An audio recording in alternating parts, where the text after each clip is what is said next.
Online e roteando mais uma vez aqui para falar com vocês sobre política. E hoje eu tô com um dos maiores especialistas do Brasil, comigo, Alexandre Magalhães. Câmbio, fala comigo. Câmbio, fala, Reginaldo. Estamos aqui para falar um pouquinho de política. Alexandre, uma das maiores conversas sobre política no Brasil hoje chama-se sobre fundo eleitoral.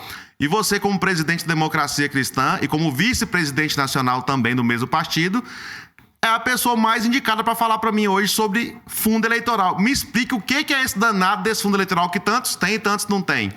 Reginaldo, o fundão eleitoral de 4,9 bilhões de reais... Repita. 4,9 bilhões de reais. Esse fundão foi o maior estelionato eleitoral criado pelos deputados federais e pelos senadores. Eles mesmos criaram esse estelionato eleitoral. E o eleitor lá embaixo, os pobres candidatos lá embaixo, até hoje não percebeu o jogo desse fundão eleitoral com o dinheiro público. Aí você falou uma coisa muito importante, dinheiro público. Dinheiro público. Cara, o que daria pra fazer com tanto dinheiro desse? Mas é uma coisa pra gente falar depois. Mas como é que funciona? Por exemplo, hoje você tá cortando na própria carne falando isso. Porque o fundo eleitoral ele vai para todos os partidos. Agora a pergunta é, por que certos partidos pegam bilhões e certos partidos pegam alguma coisa avos?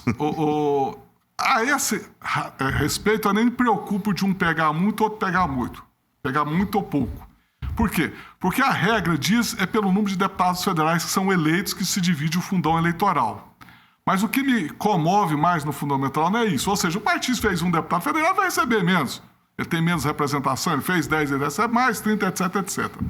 Só que a distribuição do fundo eleitoral é à mercê da caneta do presidente nacional e dos presidentes estaduais. Ou seja, ele não é um fundo justo, ele não é pró-rata, ou seja, eu vou mandar 10 milhões para Goiânia, lá tem tantos candidatos, vamos dividir pelo número de candidatos e cada um recebe 30 mil, 50 mil, igualitário.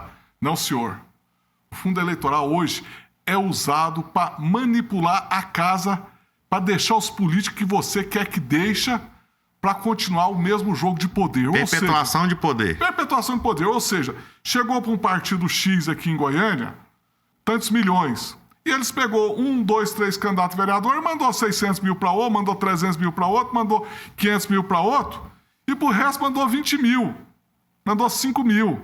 Agora, quem que você acha que vai reeleito? O que o presidente mandou 600 mil e botou a mão na cabeça dele, ou aquele que recebeu 3 mil? Mas na hora de montar a chapa, a conversa não é bem assim não, né? Não, a conversa é vou dar para todo mundo igual, etc, etc, etc. Mas a hora que termina, esse quer apadrinhar o deles e usa o resto da chapa, que é sistema de quociente eleitoral, para dar um pouquinho de água ali e tratar, para resumindo, eleger o deles com aquele dinheirão que eles passam para ali. Então é isso que vem acontecendo com o fundo eleitoral. Aí você fala assim, mas vai doer na minha carne? Não. O tanto que eu recebi, eu dividi igualitariamente, eu não apadrinhei nenhum candidato A, B, C, D ou F. Eu peguei as mulheres e dividi o dinheiro entre elas. E ponto final. Aí é onde você tocou num ponto interessante, porque é o seguinte, eu acho que a gente pode até falar em valores, porque todo mundo viu o que está disponível lá.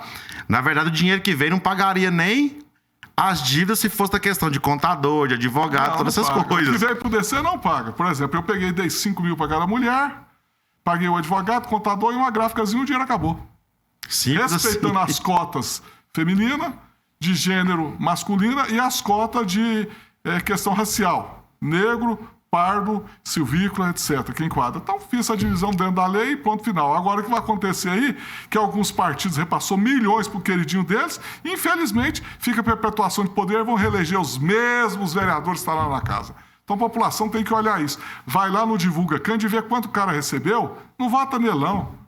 Porque ele está usando dinheiro público. Fala de novo onde é que dá pra gente conferir lá. Divulga Cand 2024, que é o ano que nós estamos. Divulga Cand. Você olhou lá, você sabe o que entrou para cada um e o que o partido mandou para aquele cara ali. Ou seja, se mandou para aquele, que ele quer que aquele queridinho esteja dentro do poder para depois continuar aquela máfia que toda a vida continuou e perpetuou. O Nordeste, se você for olhar os Divulga Cand do Nordeste, só vai para aquelas famílias famosas que tá lá na Câmara, tá lá no Senado e eternamente. Mas Goiânia tá virando um reduto também de famílias famosas, né? Porque tá perpetuando agora de pai, aí vai passando pra filho, tem neto, e tá indo nessa tocada.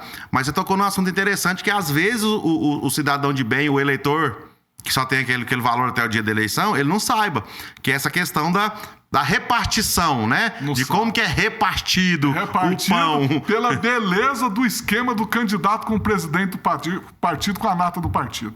É repartido desse jeito mesmo. Você vai andar comigo, você tá aqui debaixo da minha saia, eu vou te mandar mais, mas depois você vai fazer o que eu mando. Então faça isso, ó. Vai no Divulga Candi 2024 e confira. Seu candidato pegou dinheiro? Seu candidato recebeu alguma coisa? O partido favoreceu? Ou o partido simplesmente favoreceu só o seu próprio umbigo? Só aquelas pessoas que estão, como diz o Alexandre Magalhães, apadrinhados. Alexandre, é por isso que pessoas igual você têm que continuar na política. E você vai ter novos quadros aqui com o Alexandre Magalhães, porque agora, meu filho, você vai saber como funciona os bastidores de verdade. Então põe o nome, hein? Chama estelionato eleitoral. Então chama Fundão do Estelionato Eleitoral.